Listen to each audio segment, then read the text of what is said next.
அவர்கள் கடவுளுடன் எந்த அளவுக்கு நெருக்கமான உறவை கொண்டிருந்தார்கள் என்றால் அவருடனான உறவை விட உயிரையே தியாகம் செய்ய துணிந்தார்கள். ஆனால் உங்களுக்கும் எனக்கும் அத்தகைய உறவு இல்லை. தேவாலயத்திற்கு வருவதை தடுக்க துன்புறுத்தல்கள் கூட தேவையில்லை. சிறிது மழை பெய்தாலே போதும். சாத்தானுக்கு தேவை ஒரு தொலைக்காட்சி நிகழ்ச்சி, கால்பந்து போட்டி அல்லது நம் கவனத்தை ஈர்க்கும் ஏதோ ஒன்று மட்டுமே. ஒருவேளை ஒரு பேஸ்புக் கணக்கு கூட போதும். நம்மில் பெரும்பாலோர் கடவுளுடன் நேரம் செலவிட மாட்டோம். சாத்தான் நம்மை திசைதிருப்ப மிகவும் தந்திரமானவன்.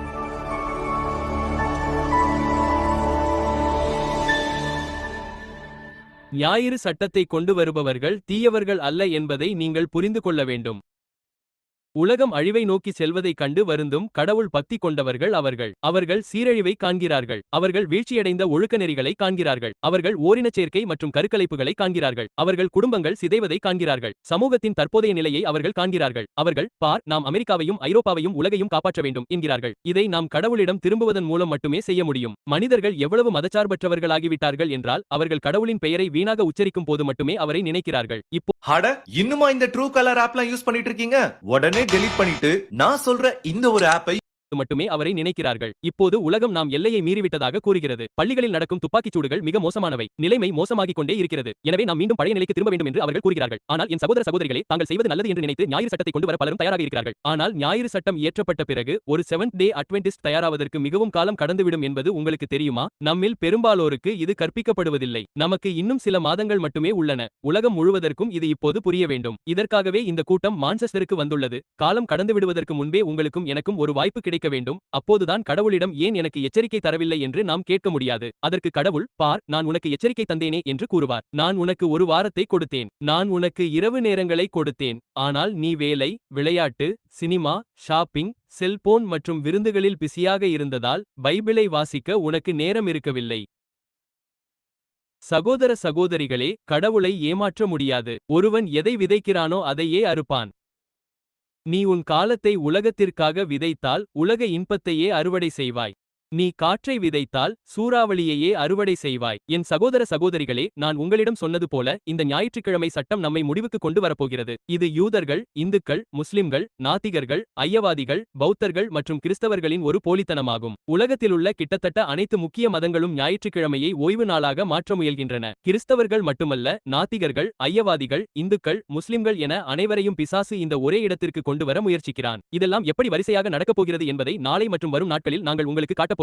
என் சகோதர சகோதரிகளே, ஞாயிற்றுக்கிழமை சட்டமாக தொடங்கும் அந்த துன்புறுத்தல் வரும்போது அவர்கள் என்ன செய்வார்கள் என்று உங்களுக்கு தெரியுமா? நீங்கள் கடவுளுடைய வார்த்தையை உண்மையாக நம்புகிறீர்களா என்று பார்க்க அவர்கள் குடும்பங்களை அழைத்துச் செல்வார்கள். நான் ஆண்களை பற்றி பேசுகிறேன். அந்த ஆண்கள் கடவுள் சொன்னதை கேட்காமல் பைபிள் உண்மையை விட்டுக் கொடுக்கவில்லை என்றால் அவர்கள் அந்த மனிதர்களை பிடித்து ஒரு கையை ஒரு குதிரையிலும் மற்றொரு கையை இன்னொரு குதிரையிலும் ஒரு காலை ஒரு குதிரையிலும் மற்றொரு காலை இன்னொரு குதிரையிலும் என 4 குதிரைகளில் கட்டிவிடுவார்கள். அவர்கள் கடவுளையும் இயேசுவையும் பைபிளையும் கைவிடவில்லை என்றால் அந்த 4 குதிரைகளையும் 4 வெவ்வேறு திசைகளில் ஓடவிடுவார்கள். கடவுளுடைய வார்த்தையை நம்பியதற்காக அந்த மனிதனின் 4 உறுப்புகளும் பிளவுபட்டு அவர் இறக்க நேரிடும். அவர்கள் இந்த மனிதர்களின் தலைகளை வெட்டிவிடுவார்கள். அவர்களை அந்த நாளிலேயே எரித்து விடுவார்கள். நீங்கள் வரலாற்றை படித்து நீங்களே தெரிந்து கொள்ளுங்கள். நான் இதை கற்பனையாக சொல்லவில்லை. கடைசி நாட்களில் இது மீண்டும் வரும் என்று பைபிள் கூறுகிறது. கடவுள் கேட்கிறார், நான் அவர்களுக்காக மரித்தது போல என்னை நேசித்து மரிக்க துணிந்தவர்கள் எத்தனை பேர்? அவர்கள் என்னை அவ்வளவு அதிகமாக நேசிப்பார்கள். அவர்கள் என்னை நேசிப்பதால் அவர்களை பரலோகத்திற்கு அழைத்துச் செல்வது பாதுகாப்பானது. நான் என்ன சொன்னாலும் அதை அவர்கள் செய்வார்கள்.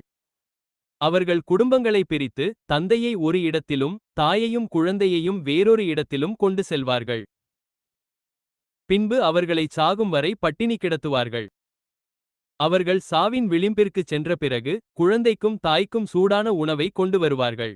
தாய் அந்த உணவைச் சாப்பிடத் தொடங்கி பசி தணிந்தவுடன் அவர்கள் கேட்பார்கள், உணவு எப்படி இருந்தது? ஓ, அது நன்றாக இருந்தது. எங்களிடம் ஏன் இவ்வளவு கனிவாக நடந்து கொள்கிறீர்கள்? அவர்கள் சொன்னார்கள், ஓ, அதை அணிய வேண்டாம். நீங்கள் அதை வைத்துக் கொள்ளலாம், ஏனென்றால் நீங்கள் இப்போது சாப்பிட்டது உங்கள் தந்தை. இதைத்தான் அவர்கள் செய்து வந்தார்கள்.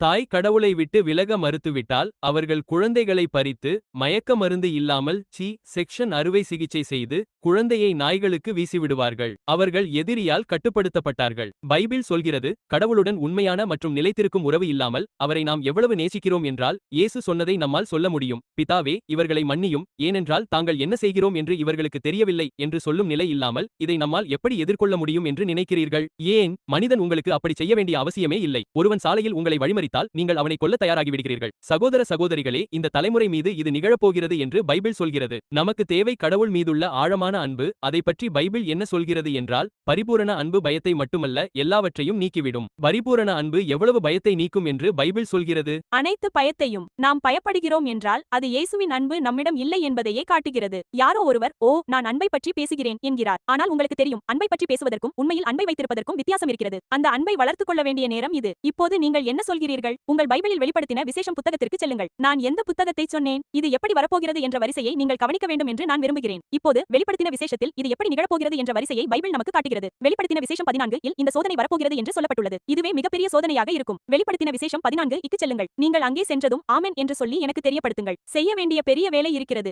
ஆனால் குறைந்த நேரமே இருக்கிறது என்று தகவல் சொல்கிறது. அந்த காலத்திற்கு உங்களை தயார்படுத்த பெரிய வேலை தேவை என்று நினைக்கிறீர்களா? ஆம் அல்லது இல்லை? தயாராவதற்கு பெரிய வேலை தேவைப்படும் என்று நினைக்கிறீர்களா? அந்த காலத்திற்கு தயாராக இருங்கள். ஆம் அல்லது இல்லை? நமக்கு முன்னால் இந்த மாபெரும் நெருக்கடி இருப்பதாக தகவல் சொல்கிறது. அது சொல்கிறது, அவர்களுக்காக செய்ய வேண்டிய ஒரு பெரிய வேலை இருக்கிறது, ஆனால் அதை செய்ய மிக குறைந்த நேரமே உள்ளது என்று நான் கண்டேன். இன்று இரவு நான் உங்களிடம் சொல்கிறேன், இந்த அனுபவத்திற்கு தயாராக நமக்கு சில குறுகிய மாதங்களே உள்ளன. நமக்கு இருக்கும் முழு நேரமும் இதற்கு தேவைப்படும். ஒரு மனிதனுக்கு அதனால் என்ன லாபம்? வேதாகமம் சொல்கிறது, முழு உலகத்தையும் ஆதாயப்படுத்திக் கொண்டு தன் ஆத்துமாவை நஷ்டப்படுத்தினால் என்ன பயன் என்று. ஆனால் வரிசையை கவனியுங்கள், ஏனென்றால் நாம் தீர்க்கதரிசனங்களை படிக்கும்போது அவற்றை அதன் வரிசைப்படிதான் படிக்க வேண்டும் என்பதை நினைவில் கொள்ளுங்கள். இப்போது அந்த வரிசையை கவனியுங்கள். துன்பம் வரப்போகிறது என்பதை மட்டும் நான் உங்களுக்கு காட்டப்போவதில்லை, அந்த துன்பம் எப்போது வரும் என்பதையும் நாம் கண்டறிய போகிறோம். ஆனால் அது அவ்வளவு நம்பிக்கையூட்டுவதாக இல்லை என்பது எனக்கு தெரியும். ஆமென். துன்பம் வரப்போகிறது என்பதை அறிவதில் எந்த ஆறுதலும் இல்லை. ஆறுதலான விஷயம் என்னவென்றால், அந்த துன்பத்தின் மத்தியிலும் புயல் காலத்தில் நமக்கு ஒரு அடைக்கலம் இருக்கிறது என்பதை அறிவதுதான். நீங்கள் என்ன சொல்கிறீர்கள்? வெளிப்படுத்துதல் 14 ஐ பாருங்கள், வரிசையை கவனியுங்கள். வெளிப்படுத்துதல் 14 இல் 6வது வசனத்திலிருந்து நாம் சேர்ந்து வாசிப்போம். வெளிப்படுத்துதல் 14 முதல் 6. அங்கே வந்ததும் ஆமென் என்று சொல்லி எனக்கு தெரியப்படுத்துங்கள். 6வது வசனத்தில் நாம் சேர்ந்து வாசிப்போம்.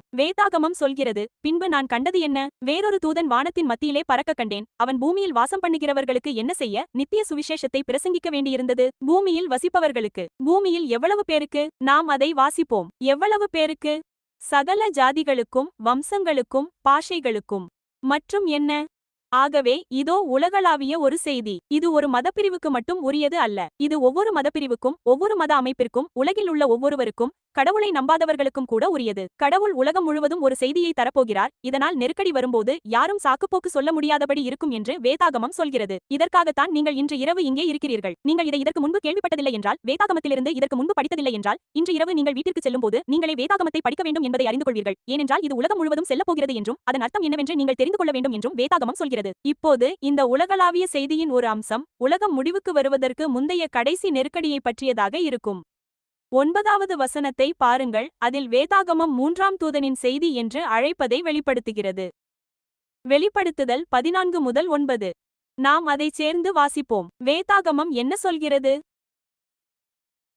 பின்பு 3ஆம் தூதன் அவர்களை தொடர்ந்து வந்து மிகுந்த சத்தமிட்டு, ஒருவன் மிருகத்தையும் அதின் சொரூபத்தையும் பணிந்து கொண்டு தன் நெற்றியிலாவது தன் கையிலாவது அதின் முத்திரையை தரித்துக் கொண்டால், அவன் தேவனுடைய கோபாக்கினையாகிய பாத்திரத்தில் கலப்பில்லாமல் ஊற்றப்பட்ட அவருடைய கடுங்கோபமாகிய மதுபானத்தை பானம் பண்ணி அவன் வேதனைப்படுவான். எப்படி? இரட்டை மேற்கோள் குறி.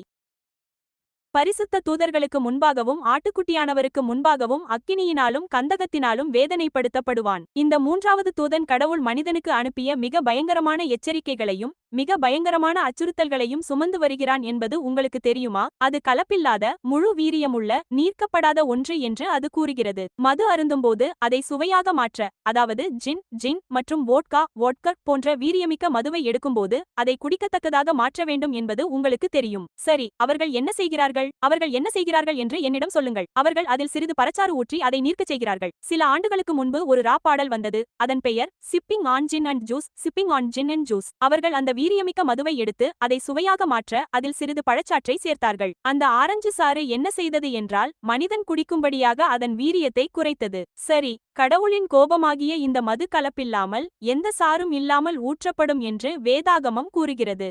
வேறு வார்த்தைகளில் சொன்னால், அது கருணையை கலக்காததாக இருக்கும். உலகத்தின் தொடக்கத்திலிருந்து இன்றுவரை ஒவ்வொரு தீர்ப்பும் கருணையுடன் கலந்தே இருந்துள்ளது. ஜலப்பிரளயம் கருணையுடன் கலந்திருந்தது. சோதோம் கொமோரா அழிவு கருணையுடன் கலந்திருந்தது. முழு நெருக்கடியும் தொடக்கம் முதல் இறுதி வரை கருணையுடன் கலந்தே இருந்துள்ளது. ஆனால் மிருகத்தின் மீதான இந்த துன்புறுத்தல், அதன் உருவம், அதன் முத்திரை, மிருகத்தின் முத்திரை ஆகியவை வரும்போது அது கருணையே இல்லாததாக இருப்பதை நாம் காணப்போகிறோம். அது இதுவரை இல்லாத அளவுக்கு மிகுந்த உபத்திரவ காலமாய் இருக்கும்.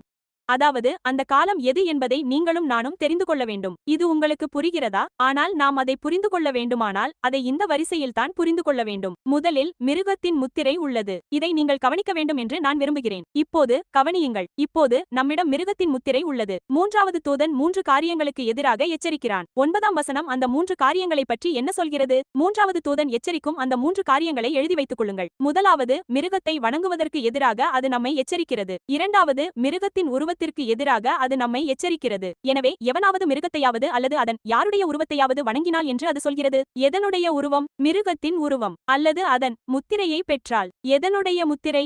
எனவே அது மிருகமாக இருந்தாலும் சரி, மிருகத்தின் உருவமாக இருந்தாலும் சரி, அல்லது மிருகத்தின் முத்திரையாக இருந்தாலும் சரி, அது அனைத்தும் அந்த மிருகத்தை பற்றியதே. இது உங்களுக்கு புரிகிறதா? எனவே நாம் இதை இவ்வாறு அழைக்கலாம். முதலாவதாக, வெளிப்படுத்துதல் 14 முதல் 9 மற்றும் 10 அன்படி மிருகத்தின் காலம் நமக்கு உள்ளது. அது மிருகமோ அல்லது மிருகத்தின் சிலையோ அல்லது மிருகத்தின் முத்திரையோ, அது அனைத்தும் அந்த காலம்தான். இது உங்களுக்கு புரிகிறதா? ஆனால் வரிசையை கவனியுங்கள். மிருகத்தின் காலத்திற்கு பிறகு என்ன நடக்கிறது? வெளிப்படுத்துதல் மதியம் 2:14 இக்குச் செல்லுங்கள். வசனம் 14 என்ன சொல்கிறது? அது சொல்கிறது, நான் பார்த்தேன். இது மிருகத்தின் காலத்திற்கு பிறகு என்ன நடக்கிறது?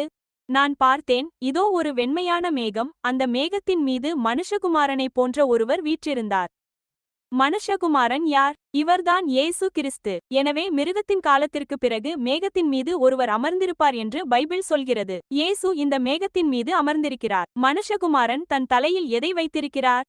பொன் கிரீடம். அவர் கையில் எதை வைத்திருக்கிறார்? இப்போது அரிவாளை கொண்டு நீங்கள் என்ன செய்வீர்கள்? ஒரு கூர்மையான அரிவாள். அந்த அரிவாளை கொண்டு நீங்கள் என்ன செய்வீர்கள்? நீங்கள் அறுவடை செய்வீர்கள். அதற்கு என்ன காலம் வந்துவிட்டது என்று அர்த்தம். அறுவடை என்றால் என்ன?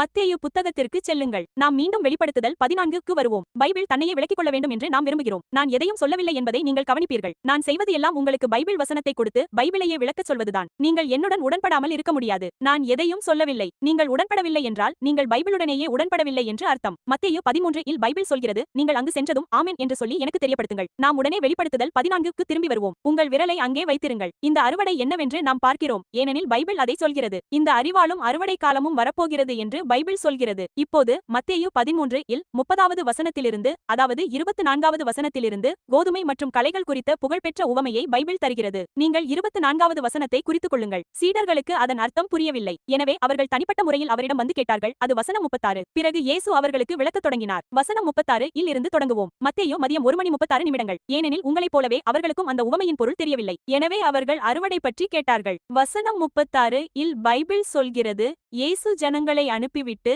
வீட்டிற்குள் சென்றார். அவருடைய சீடர்கள் அவரிடம் வந்து, களைகளை குறித்த உவமையை எங்களுக்கு விளக்கிச் சொல்லும் என்றார்கள். இப்போது கவனியுங்கள். இதை உங்கள் பைபிளில் பார்க்கிறீர்கள் என்பதை உறுதிப்படுத்திக் கொள்ளுங்கள். மத்தேயு 13. இப்போது 37வது வசனத்தை கவனமாக கவனியுங்கள். பைபிள் சொல்கிறது, அவர் அவர்களுக்கு பிரதியுத்தரமாக, நல்ல விதையை விதைக்கிறவர் யார்? அவர் மேகத்தின் மேல் உட்கார்ந்திருக்கிற அந்த மனுஷகுமாரன். அவர்தான் இயேசு. நல்ல விதையை விதைக்கிறவர் மனுஷகுமாரன் என்று அது சொல்கிறது. 38வது வசனம் வயல் என்னவென்று சொல்கிறது? அது உலகம். நல்ல விதை எவற்றின் பிள்ளைகள்? ராஜ்யத்தின். எனவே இந்த அறுவடை பழங்கள் மற்றும் காய்கறிகளுக்கானது அல்ல. இது மனிதகுலத்தின் அறுவடை. நல்ல விதை அல்லது கோதுமை ராஜ்யத்தின் பிள்ளைகள், ஆனால் களைகள் எவற்றின் பிள்ளைகள் என்று அது சொல்கிறது? பொல்லாங்கனுடையது. 39வது வசனம் அவற்றை விதைத்த சத்துரு பிசாசு என்று சொல்கிறது. ஆனால் இப்போது அறுவடை என்னவென்பதை கவனியுங்கள். பைபிள் என்ன சொல்கிறது? அறுவடை என்ன என்று நான் சொன்னேனா அல்லது பைபிள் சொன்னதா? பைபிள் சொல்கிறது, அறுவடை உலகத்தின் முடிவு, அறுக்கிறவர்கள் தூதர்கள்.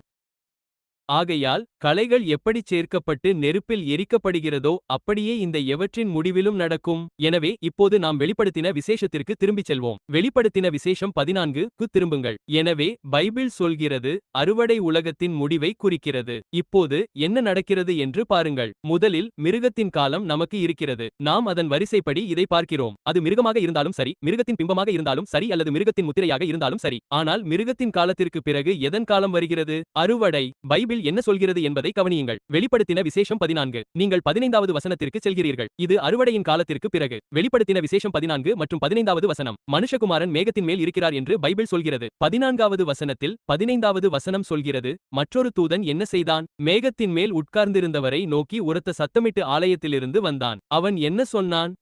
உன் அரிவாளை நீட்டி என்ன செய்? அறுவடை செய், ஏனெனில் காலம் வந்துவிட்டது. இப்போது இதுதான் காலம் என்பதை கவனியுங்கள். நீ அறுவடை செய்ய காலம் வந்துவிட்டது. ஏனென்றால் எதற்கானது?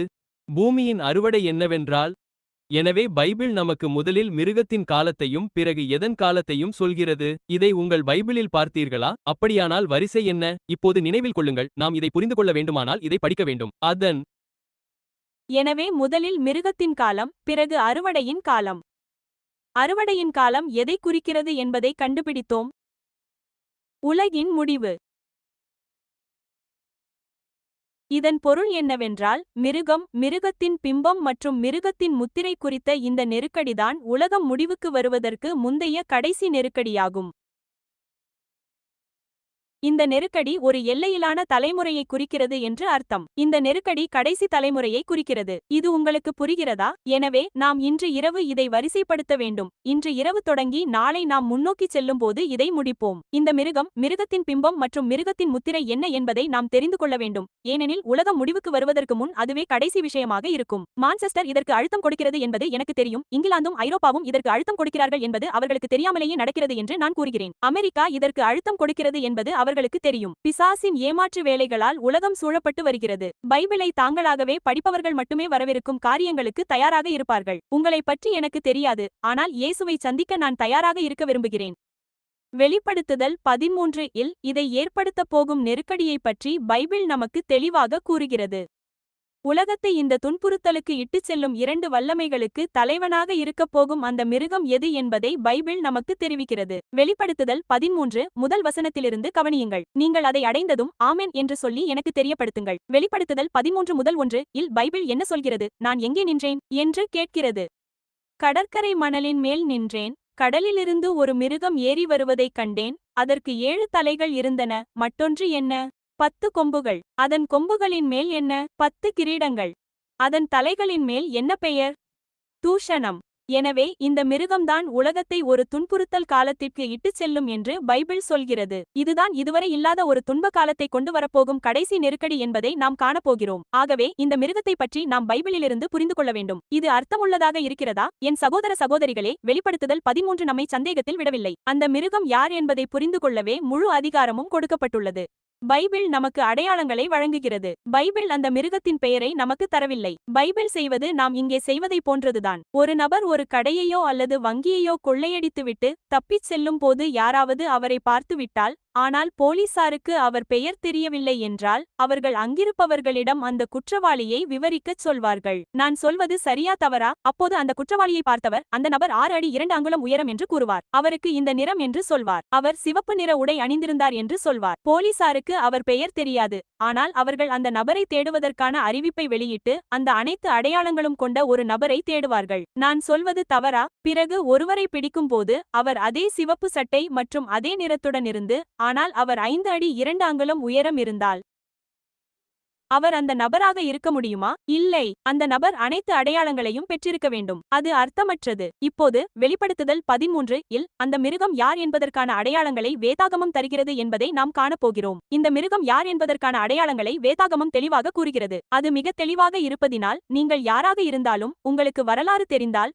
உலகத்தை பற்றி ஓரளவாவது புரிதல் இருந்தால், உங்களால் இந்த மிருகத்தை அடையாளம் காண முடியும். வரலாற்றை பற்றி ஓரளவு புரிதல் கொண்ட குழந்தைகளாலும் இதை செய்ய முடியும். இந்த மிருகம் யார் என்று அவர்களால் சொல்ல முடியும். நீங்கள் தயாரா? நீங்கள் தயாரா? நீங்கள் தயாராக இருக்கிறீர்களா என்று எனக்கு தெரியவில்லை. நீங்கள் தயாரா? சரி. வெளிப்படுத்துதல் 13 முதல் வசனத்திலிருந்து. வேதாகமம் முதலில் குறிப்பிடுவது அது ஒரு மிருகம் என்றுதான். வெளிப்படுத்துதல் புத்தகத்தை பெரும்பாலானோர் புரிந்து கொள்ளாததற்கு காரணம், வேதாகமம் தன்னைத்தானே விளக்குவதற்கு அவர்கள் அனுமதிப்பதில்லை. தானியேல் 7ஆம் அதிகாரம் செல்லுங்கள். நாம் உடனே வெளிப்படுத்துதல் 13க்கு திரும்பி வருவோம். தானியேல் 7 க்கு செல்லுங்கள். நான் எந்த புத்தகம் என்று சொன்னேன்? தானியேல் புத்தகமும் வெளிப்படுத்துதல் புத்தகமும் ஒன்றுடன் ஒன்று தொடர்புடையவை. ஒன்று தீர்க்கதரிசனம், மற்றொன்று வெளிப்படுத்துதல். தானியேல் 7ஆம் அதிகாரம் செல்லுங்கள். நாம் மிகவும் சுவாரஸ்யமான ஒன்றை கவனிக்க வேண்டும். சகோதர சகோதரிகளே, ஒருமுறை ஒருவர் என்னிடம் சொன்னார், அந்த கரடி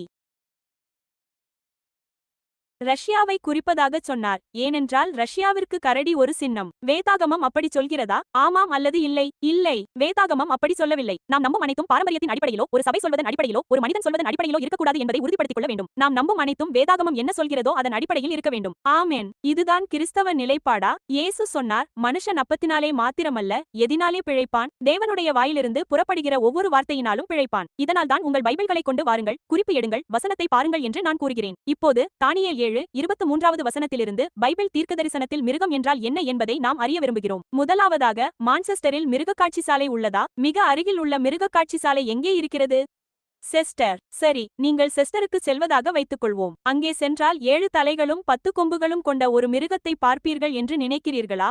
இது ஒரு நிஜமான மிருகம் அல்ல. இது ஒரு தீர்க்கதரிசன மிருகம். ஆகவே பைபிளில் ஒன்று நிஜமாக இல்லை என்றால் அது ஒரு குறியீடாக இருக்க வேண்டும். அதன் பிறகு பைபிளே தன்னை விளக்க நீங்கள் அனுமதிக்க வேண்டும். நீங்கள் என்னுடன் கவனிக்கிறீர்களா? மிருகம் என்றால் என்னவென்று பைபிள் விளக்குகிறதா? தானியேல் 7:23 வசனத்திலிருந்து பாருங்கள். நீங்கள் அந்த இடத்திற்கு வந்ததும் ஆமென் என்று சொல்லி எனக்கு தெரியப்படுத்துங்கள். பைபிள் 23 வசனத்தில் அவர் கூறுகிறார், 4ஆம் மிருகம் என்னவாக இருக்கும்? பூமியில் உள்ள 4ஆம் ராஜ்யம், அது எல்லா ராஜ்யங்களிலும் வேறானதாக இருந்து பூமியை முழுவதையும் பட்சித்து அதை மிதித்து நொறுக்கி போடும். எப்படி? எனவே அது 4ஆம் மிருகம் என்று கூறுகிறது. நான் சொல்லவில்லை, பைபிள் சொல்கிறது. 4ஆம் மிருகம் என்பது 4வது என்ன என்று அது சொல்கிறது. ஆகவே அது 4ஆம் மிருகம் என்பது 4ஆம் ராஜ்யம் என்று சொல்கிறது. அப்படியானால் 3ஆம் மிருகம் என்பது என்னவாக இருக்கும்? 3ஆம் ராஜ்யம். 2ஆம் மிருகம் என்பது 2ஆம் ராஜ்யம். முதல் மிருகம் என்பது முதலாவது. வேறு வார்த்தைகளில் சொன்னால் ஒரு மிருகம் என்பது ஒரு ராஜ்யம். இது புரியுதா? எனவே நாம் பைபிள் தீர்க்கதரிசனத்தை பார்க்கும்போது அது நிஜமான மிருகம் அல்ல. 7 தலை கொண்ட மிருகம் இருக்க முடியாது என்று உங்களுக்கு தெரியும். எனவே அது ஒரு குறியீட்டு மிருகமாக இருக்க வேண்டும். அப்படியானால் ஒரு மிருகம் ஒரு ராஜ்யத்தையோ அல்லது நாட்டையோ குறிக்கிறது. நீங்கள் என்னுடன் கவனிக்கிறீர்களா? வெளிப்படுத்துதல் 13க்கு நாம் திரும்பிச் செல்வோம். வெளிப்படுத்துதல் 13க்கு மீண்டும் செல்வோம். பைபிளே தன்னை விளக்க நாம் அனுமதிப்போம். நீங்கள் மீண்டும் வெளிப்படுத்துதல் 13க்கு செல்கிறீர்கள். எனவே ஒரு மிருகம் பூமியிலிருந்து வெளியே வருகிறது என்று பைபிள் சொல்லும்போது அது ஒரு நிஜமான மிருகத்தை பற்றி பேசவில்லை. ஒரு ராஜ்யம் அல்லது அரசியல் அதிகாரம் களத்தில் வரும் என்றும் அது உலகத்தின் கவனத்தை ஈர்க்க தயாராகும் என்றும் அது நமக்கு சொல்கிறது. இது அர்த்தமுள்ளதாக இருக்கிறதா? பைபிள் சொல்வது இதுதான். வெளிப்படுத்துதல் 13. இந்த அதிகாரம் யார் என்று பைபிள் அடையாளப்படுத்துகிறது. பைபிள் சொல்கிறது, அதை அடையாளப்படுத்தும் குறிகளை நாம் பார்க்க போகிறோம். ஒவ்வொரு விவரத்தையும் பார்க்க இன்று இரவு நம்மிடம் நேரம் இல்லை. எனவே நான் உங்களுக்கு சிலவற்றை மட்டும் சொல்கிறேன். பிறகு நீங்கள் வீட்டிற்கு சென்றதும் முழு அதிகாரத்தையும் ஆராயலாம். ஆனால் நீங்களே அடையாளம் காணும் அளவுக்கு தெளிவாக இருக்கும் சில விஷயங்களை நான் உங்களுக்கு சொல்லப் போகிறேன். தயாரா? சரி. முதல் அடையாள குறி என்ன?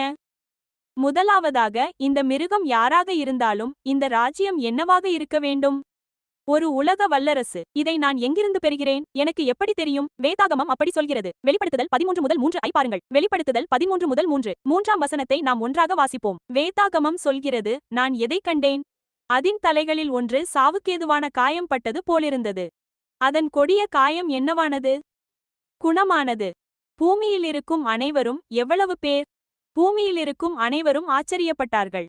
ஆகவே பூமி முழுவதிலும் உள்ளவர்கள் இந்த மிருகத்தை பின்பற்றி ஆச்சரியப்பட்டால் இது ஆஸ்திரியாவிலோ, ஜெர்மனியிலோ, இங்கிலாந்திலோ அல்லது அமெரிக்காவிலோ மட்டுமே அறியப்பட்ட ராஜ்யமாக இருக்க முடியாது. இது என்ன வகையான வல்லரசாக இருக்க வேண்டும்? உலகம் முழுவதும் இந்த வல்லரசை பின்பற்றி ஆச்சரியப்பட்டால் இந்த வல்லரசு யாராக இருந்தாலும் அது ஒரு உலக வல்லரசாக இருக்க வேண்டும். இதை வேதாகமத்திலிருந்து காண்கிறீர்களா? ஆனால் இரண்டாவதாக, இது ஒரு உலக வல்லரசாக இருப்பது மட்டுமல்லாமல் இந்த வல்லரசு ஒரே நேரத்தில் சிவில் மற்றும் மத அதிகாரமாகவும் இருக்க வேண்டும். நமக்கு எப்படி தெரியும்? வெளிப்படுத்துதல் 13:7 வசனத்திலிருந்து. வெளிப்படுத்துதல் 13-7. அந்த மிருகத்தை பற்றி வேதாகமம் என்ன சொல்கிறது? பரிசுத்தவான்களோடே யுத்தம் பண்ண அவனுக்கு அதிகாரம் கொடுக்கப்பட்டது. அவர்கள் தேவனுடைய மக்களை துன்புறுத்தினர், அவர்களை மேற்கொள்ளவும் செய்தனர். என்ன கொடுக்கப்பட்டது? சகல வம்சங்கள் மற்றும் பாஷைகள் மீது அதிகாரம் அவனுக்கு கொடுக்கப்பட்டது. மற்றும் என்ன? இப்போது நான் உங்களிடம் ஒரு கேள்வியை கேட்க விரும்புகிறேன். என்ன வகையான அதிகாரம் ஒரு நாட்டை ஆளுகிறது? அதை நாம் சிவில் அதிகாரம் அல்லது அரசியல் அதிகாரம் என்று அழைக்கிறோம். நான் சொல்வது சரியா தவறா? மான்செஸ்டரை ஆளும் அதிகாரம் எது? அதை நீங்கள் சிவில் அதிகாரம் என்று அழைக்கிறீர்கள். அது ஒரு அரசியல் அதிகாரம். எனவே இந்த மிருகம் யாராக இருந்தாலும் அதற்கு சில வம்சங்கள் மீது மட்டுமல்ல, எல்லா வம்சங்கள், எல்லா நாடுகள், எல்லா பாஷைகள் மற்றும் மொழிகள் மீது அதிகாரம் இருந்தது என்று சொல்லப்படுகிறது. இதன் பொருள் என்னவென்றால் இந்த மிருகம் உலக வல்லரசாக இருந்தது மட்டுமல்லாமல் அது ஒரு சிவில் அதிகாரமாகவும் இருந்தது. இது புரிகிறதா? இது ஒரு சிவில் அதிகாரமாக இருப்பது மட்டுமல்லாமல் அதே நேரத்தில் இது ஒரு மத அதிகாரமாகவும் இருக்க வேண்டும். எனக்கு எப்படி தெரியும்? அடுத்த வசனம். வெளிப்படுத்துதல் 13-8. வெளிப்படுத்துதல் 13-8 அந்த மிருகத்தை பற்றி. அந்த அடையாள குறியை பாருங்கள். வசனம் 8 இல் சொல்லப்பட்டிருக்கிறது, பூமியிலே குடியிருக்கிறவர்கள் அனைவரும் என்ன செய்வார்கள்? உலகம் உண்டானது முதல் அடிக்கப்பட்ட ஆட்டுக்குட்டியானவருடைய ஜீவபுஸ்தகத்தில் தங்கள் பெயர்கள் எழுதப்படாதவர்கள் அந்த மிருகத்தை வணங்குவார்கள். எனவே இந்த மிருகம் எதை பெறும் என்று அது சொல்கிறது? வணக்கம். இப்போது நாம் வணக்கத்தை பற்றி பேசும்போது நாடுகள் வணக்கத்தை பெறுகின்றனவா? இல்லை. நாம் வணக்கத்தை பற்றி பேசும்போது நாம் எதைப் பற்றி பேசுகிறோம்? சிவில் அதிகாரங்கள் அல்லது மத அதிகாரங்கள். ஒரு காரியம் வணங்கப்படுகிறது என்று நீங்கள் சொல்லும்போது, நீங்கள் ஒரு தேவாலயத்திலோ, கோவிலிலோ, ஜெப ஆலயத்திலோ அல்லது மசூதியிலோ வணங்குகிறீர்கள். இது தேவாலயம் மற்றும் மத அமைப்புகளை பற்றியது. இந்த மிருகம் யார் என்பது அது ஒரே நேரத்தில் ஒரு சிவில் அதிகாரமாகவும் மத அதிகாரமாகவும் இருக்கும் என்பதை இது நமக்கு கூறுகிறது. இது அர்த்தமுள்ளதாக இருக்கிறதா? இப்போது வேதாகமம் என்ன சொல்கிறது என்று கவனியுங்கள். எனவே வேதாகமம் முதலாவதாக அது ஒரு உலக வல்லரசாக இருக்கும் என்று சொல்கிறது. முழு உலகமும் அதை காணும். அது ஒரு சிவில் மற்றும் மத அதிகாரமாக இருக்கும் ஒரே நேரத்தில். மேலும் இந்த அதிகாரம் தூஷணமான அதிகாரமாக இருக்கும் என்று அது கூறியது. தூஷணத்தை பேசும் அதிகாரம் எங்களுக்கு எப்படி தெரியும்? வெளிப்படுத்துதல் 13 முதல் 5 அதன் தலைகளில் தூஷணத்தின் நாமங்கள் இருக்கும் என்று அது கூறுகிறது. பின்பு 5வது வசனத்தில் அது என்ன சொல்கிறது என்று கவனியுங்கள். அங்கே கொடுக்கப்பட்டது என்ன? வெளிப்படுத்துதல் 13 முதல் 5. பெரிய காரியங்களை பேசுகிற வாய் அதற்கு கொடுக்கப்பட்டது மற்றும் என்ன? தூஷணங்கள். 42 மாதங்கள் செயல்படுவதற்கு அதற்கு அதிகாரம் கொடுக்கப்பட்டது. இந்த மிருகம் யார் என்பது அது ஒரு தூஷணமான அதிகாரமாக இருக்கும். அது தூஷணத்தை பேசும். எனவே ஒரு ராஜ்யம் அல்லது ஒரு அதிகாரம் தூஷணத்தை பேசுவது என்றால் என்னவென்று நாம் தெரிந்து கொள்ள வேண்டும். அது ஒரு நல்ல கேள்வியா? லூக்கா சுவிசேஷம் 5ஆம் அதிகாரத்திற்கு செல்லுங்கள். நாம் மீண்டும் வெளிப்படுத்துதல் புத்தகத்திற்கு வருவோம். லூக்கா 5ஆம் அதிகாரத்திற்கு சென்று இதை நாமே கவனிப்போம். ஒரு மிருகம் தூஷணத்தை பேசுவது என்றால் என்ன? வேதாகமம் தன்னையே விளக்கட்டும். வேதாகமம் என்ன சொல்கிறது என்று கவனியுங்கள். தூஷணம் என்பது தூஷணத்தை பேசுவது. லூக்கா 5ஆம் அதிகாரம். உண்மையில் லூக்கா 5க்கு வருவதற்கு முன்பு யோவான் 10க்கு செல்லுங்கள். அதன் பிறகு லூக்கா 5க்கு வருவோம். யோவான் 10க்கு செல்லுங்கள். யோவான் 10க்கு செல்லுங்கள். அடுத்த பக்கத்தில் உள்ள புத்தகம். யோவான் 10. யோவான் 10. நாம் 33வது வசனத்தை படிக்க வேண்டும். யோவான் 10 வசனம் 33 லிருந்து தொடங்குவோம். தூஷணத்தை பேசுவது என்றால் என்ன? தூஷணம் என்றால் என்ன? யோவான் 10 வசனம் 33 லிருந்து. நீங்கள் வந்துவிட்டீர்களா? ஆமென். உங்கள் குறிப்புகளில் எழுதிக் கொள்ளுங்கள். அது என்ன சொல்கிறது என்று கவனியுங்கள். தூஷணம். நீங்கள் உங்கள் குறிப்புகளில் எழுத வேண்டும். தூஷணம் என்பது 2 காரியங்களுக்கு சமம். இதோ முதலாவது. யோவான் காலை 10:33 நிமிடங்கள். நாம் அதை ஒன்றாக படிப்போம். வேதாகமம் சொல்கிறது, யூதர்கள் அவனுக்கு பிரதியுத்தரமாக, யோவான் காலை 10:33 நிமிடங்கள் சொல்லுகிறது, நற்கிரியை நிமித்தமோ அல்ல, கல்லெறிகிறோம் என்று. பின்பு எதற்காக? இப்பொழுது கவனியுங்கள், அவர்கள் தூஷணத்திற்காக கல்லெறிந்து கொள்ள விரும்பியதாக வேதாகமம் கூறுகிறது. மேலும் தூஷணம் என்றால் என்ன என்பதை வேதாகமம் நமக்கு சொல்கிறது. அது சொல்கிறது, சரி, தூஷணம். இது என்ன? மனுஷனாகிய நீ என்ன செய்கிறாய்? உன்னை நீயே தேவன் என்று ஆக்கிக் கொள்கிறாய். எனவே முதலாவது தூஷணம் என்பது ஒரு மனிதன் தன்னை தேவன் என்று உரிமை கோருவதாகும். எனவே இந்த மிருகத்தின் வல்லமை ஒரு தூஷண வல்லமையாக இருக்கும். ஏனெனில் இந்த உலக மத அரசாங்க வல்லமையில் தன்னை தேவன் என்று கூறிக்கொள்ளும் ஒரு மனிதன் இருப்பான்.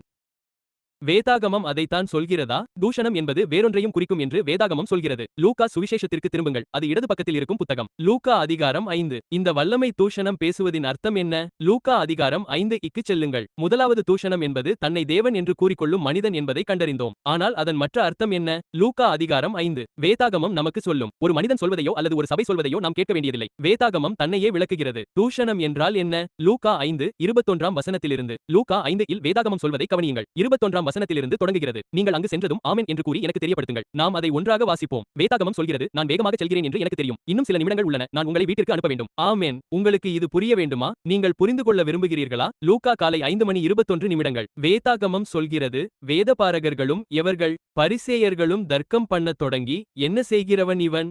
என்று கேட்டார்கள். மிருகம் தூஷணம் பேசும் என்று வேதாகமம் சொல்வதை நினைவில் கொள்ளுங்கள். எனவே இது என்ன சொல்கிறது என்று கவனியுங்கள். தேவன் ஒருவரேயன்றி பாவங்களை மன்னிக்கத்தக்கவன் யார்? இவன் தூஷணம் பேசுகிறானே என்று சொல்கிறது. எனவே தூஷணம் என்பது தன்னை தேவன் என்று சொல்லும் மனிதன் மட்டுமல்ல, தூஷணம் பேசுவது என்பது வேறென்ன செய்யும் மனிதன்? பாவங்களை மன்னிப்பது. எனவே இது நமக்கு உணர்த்துகிறது. வெளிப்படுத்தின விசேஷம் 13க்கு திரும்புங்கள். இந்த மிருகம் யாராக இருந்தாலும் அது ஒரு உலக வல்லமையாக இருக்க வேண்டும். அது ஒரு சிவில் மற்றும் மத வல்லமையாக இருக்க வேண்டும். அதே நேரத்தில் அது ஒரு தூஷண வல்லமையாக இருக்க வேண்டும். அதாவது தன்னை தேவன் என்று கூறிக்கொள்ளும் மனிதனும் பாவங்களை மன்னிப்பதாக கூறிக்கொள்ளும் மனிதர்களும் அதில் இருக்க வேண்டும். அது ஒரு கொடிய காயத்தை பெற்று பிறகு குணமாகும். அதை பற்றி ஆராய நமக்கு நேரமில்லை. ஆனால் நீங்கள் அதை 3வது வசனத்தில் பார்த்தீர்கள். அது 538 முதல் 1798 வரை 1260 ஆண்டுகள் ஆளப்போகிற துன்புறுத்தும் வல்லமையாக இருக்கும். இன்று இரவு நாம் படிக்கும் விஷயங்களைக் கொண்டும் வரலாற்றை புரிந்தவர்கள், உலக நிகழ்வுகளை அறிந்தவர்கள் எவருக்கும் இந்த அனைத்து நிபந்தனைகளையும் பூர்த்தி செய்யும் ஒரே ஒரு அதிகாரம்தான் உலகில் உள்ளது என்பது தெரியும் என்று நான் நம்புகிறேன். நீங்கள் என்னுடன் இருக்கிறீர்களா? ஒரே ஒன்றுதான்.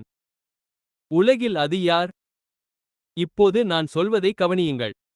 நான் சொல்லவில்லை, வேதாகமம் சொல்கிறது. அது ரோமன் கத்தோலிக்க எந்த வீட்டிலும் தினமும் பகவானின் மந்திர ஓசை ஒலித்துக் கொண்டே இருந்த அது ரோமன் கத்தோலிக்க திருச்சபை அமைப்பு என்பதைத் தவிர வேறில்லை.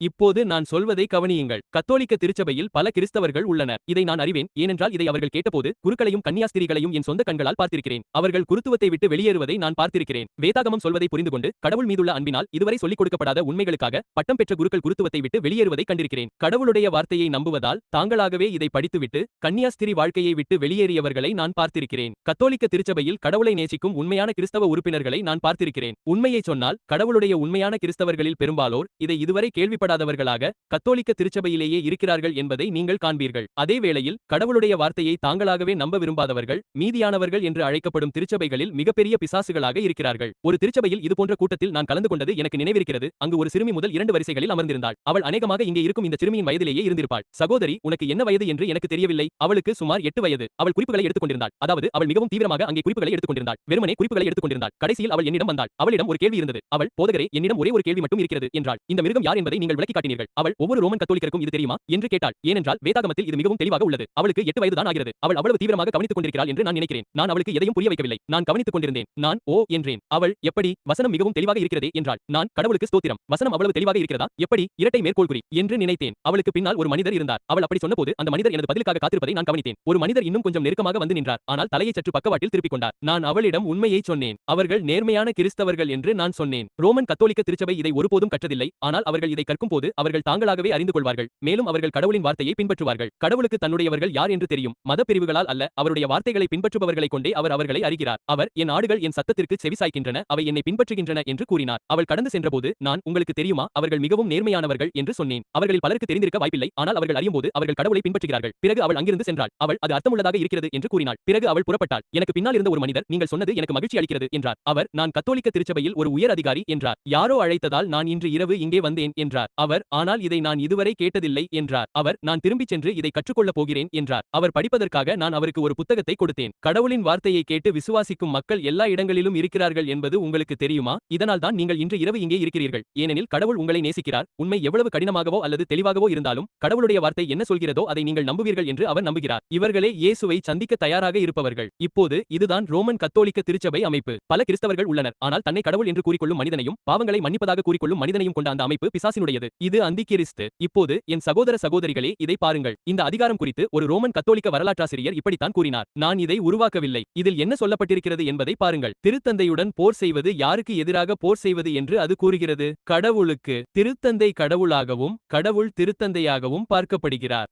ஒரு மனிதன் தன்னை கடவுள் என்று கூறிக்கொள்வது தூஷணம். இது இன்னும் மோசமாகிறது. சகோதர சகோதரிகளே, அந்த திருச்சபையில் உள்ள பாவ அறிக்கையிடல் அறைகளில் மனிதர்கள் சென்று தாங்கள் பாவங்களை மன்னிக்கும் திறன் கொண்டவர்கள் என்று கூறிக்கொள்வதை பார்க்கும்போது நான் சொல்வது சரிதானா அல்லது தவறா? அவர்கள் தங்கள் பாவங்களை அறிக்கை செய்யும் இடங்களை நீங்கள் பார்த்திருப்பீர்கள். ஒரு பெண்மணியின் கதையை நான் கேட்டதை ஒருபோதும் மறக்க மாட்டேன். அவள் அந்த பாவ அறிக்கையிடல் அறைக்கு சென்றாள். அவள் மருத்துவமனையில் மரணப்படுக்கையில் இருந்தாள். கடமையில் இருந்த மதகுரு ஒரு பாதிரியார். மருத்துவர், அவள் திடீரென இறக்கப் போகிறாள், எனவே நீங்கள் அந்த பாதிரியாரை அவளிடம் அனுப்புவது நல்லது என்று கூறினார். திடீரென அந்த மனிதன், அந்த பாதிரியார் உள்ளே வந்தபோது பணியில் இருந்த அந்த மதகுரு அந்த பெண்ணிடம், அவள் இறக்கப் போகிறாள் என்று கூறினார். நீங்கள் சீக்கிரம் அவளை பார்ப்பது நல்லது. திடீரென அந்த பாதிரியார், பெண்ணே, உனது காலம் முடிந்துவிட்டது என்பது எனக்கு தெரியும் என்றார். நீ இறக்க தயாராக இருக்கிறாயா? அந்த பெண், இல்லை, நான் உண்மையில் இறக்க தயாராக இல்லை என்று கூறுகிறாள். அவர், ஆனால் நான் உனக்கு உதவ முடியும் என்றார். நான் உன்னை ஊக்குவிக்க முடியும். நான் உன்னை பலப்படுத்த முடியும். உன் பாவங்களுக்கு நான் மன்னிப்பு வழங்க முடியும்.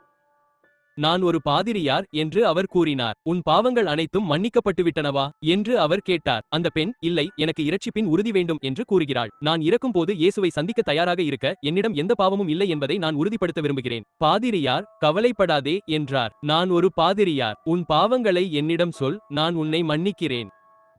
கண்களில் கண்ணீருடன் அந்த பெண் தன் கையை நீட்டி பாதிரியாரின் தலையை பிடித்து, உன் கையை தா என்று கூறினாள்.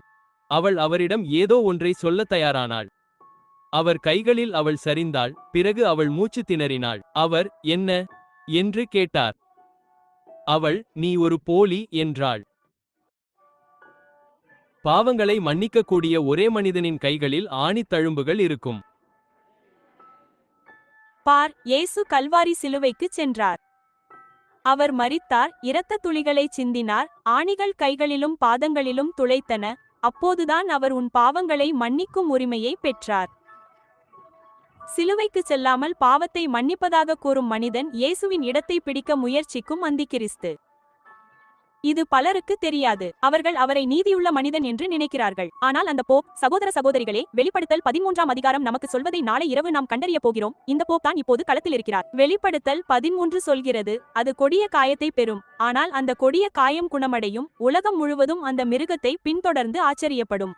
நாளை இரவு அது அந்த மிருகம் மட்டுமல்ல என்பதை உங்களுக்கு காட்டப் போகிறோம். உலகின் கவனத்தை ஈர்த்த அந்த சம்பவம் என்னவென்று உங்களுக்கு தெரியுமா? இப்போது என்ன நடந்தது என்று யாருக்காவது தெரியுமா? புதிய போப் தேர்ந்தெடுக்கப்பட்டார். புதிய போப் தேர்ந்தெடுக்கப்பட்டதை எத்தனை பேருக்கு நினைவு இருக்கிறது? இது சில மாதங்களுக்கு முன்புதான் நடந்தது. நான் சொல்வது சரியா தவறா? இது உலகம் முழுவதும் பேசப்பட்டது. மத நம்பிக்கை இல்லாதவர்கள், நாத்திகர்கள், ஐயவாதிகள் என உலகம் முழுவதுமே இதை கவனித்துக் கொண்டிருந்தது. இது CNN, பாக்ஸ் நியூஸ் என உலகம் முழுவதும் உள்ள அனைத்து வானொலி மற்றும் தொலைக்காட்சி நிலையங்களிலும் ஒளிபரப்பானது. இது முன்னெப்போதும் நடக்காத ஒன்று. 600 ஆண்டுகளுக்கு மேலாக எந்த போப்பும் பதவியிலிருந்து விலகியதில்லை என்று சொல்வதை நீங்கள் அறிவீர்களா? ஆம், 600 ஆண்டுகள். தீர்க்க தரிசனத்தை ஆய்வு செய்த அனைவருக்கும் இதன் பொருள் தெரியும். இதன் பொருளை இன்றிரவே உங்களிடம் சொல்ல முடிந்தால் எவ்வளவு நன்றாக இருக்கும். இதன் பொருள் என்னவென்று நீங்கள் அறிய விரும்புகிறீர்களா? என் சகோதர சகோதரிகளே, இதை ஆய்வு செய்ய நமக்கு இன்னும் 1 மணி நேரம் கூடுதலாக இருந்திருக்கலாம் என்று நான் விரும்புகிறேன். நாம் மேலோட்டமாகத்தான் பார்த்திருக்கிறோம். நான் நாளை இரவு உங்களிடம் கூறுகிறேன். என்னால் இன்றிரவு இதை சொல்ல முடியாது. நான் நாளை இரவு உங்களிடம் கூறுகிறேன். இதை உங்களுக்கு நான் தெரிவிக்கப் போகிறேன். அந்த தேர்தல் என்பது இந்த காயம் கிட்டத்தட்ட ஆறிவிட்டதற்கான சான்று என்பதை நாளை இரவு உங்களுக்கு காட்டப் போகிறோம். ஞாயிறு சட்டம் நிறைவேற்றப்பட தயாராகிறது. ரோம் போப் மட்டுமல்ல, இது இன்னும் பெரியது என்று உங்களுக்கு காட்டப் போகிறோம். அமெரிக்க ஐக்கிய நாடுகள் ரோம் திருச்சபையுடன் இணைய தயாராவதையும், அது இதுவரை கண்டிராத துன்பங்களையும் துன்புறுத்தல்களையும் கொண்டுவரப்போவதையும் வேதாகமத்திலிருந்து உங்களுக்கு காட்டப்போகிறோம். நமக்கு இன்னும் சில மாதங்களே எஞ்சியுள்ளன என்பதை நாம் காணப்போகிறோம். நீங்கள் இன்று இங்கு வந்திருப்பது தற்செயலானது என்று நினைக்காதீர்கள். இயேசு வர தயாராக இருக்கிறார். தேவனுடைய வார்த்தையிலிருந்து இது தெளிவாக இருந்ததா?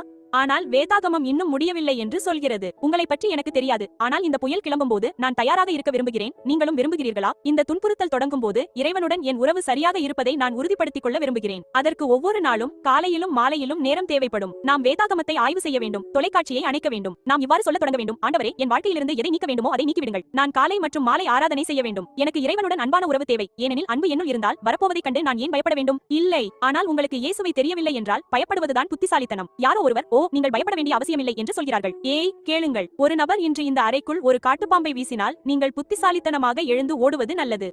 காட்டுப்பாம்பை கண்டு எனக்கு பயமில்லை என்று இங்கே வந்து பேசாதீர்கள். என் சகோதர சகோதரிகளே, உங்களுக்கு இயேசுவை தெரியவில்லை என்றால் நீங்கள் பயப்பட வேண்டிய காலம் இது. ஆனால் உங்களுக்கு இயேசுவை தெரிந்தால் பரிபூரண அன்பு எல்லா பயத்தையும் நீக்கிவிடும். ஆனால் இந்த வகை அன்பை வளர்த்துக் கொள்ள அதற்கு நேரம் தேவை. அவருக்கு உங்கள் நேரத்தை ஒதுக்குவீர்களா? உலகத்திற்கு நாம் போதுமான நேரத்தை கொடுத்துவிட்டோம். நமது வேலைகளுக்கு போதுமான நேரத்தை கொடுத்துவிட்டோம். வீடியோ கேம்களுக்கும் முகநூலுக்கும் போதுமான நேரத்தை கொடுத்துவிட்டோம்.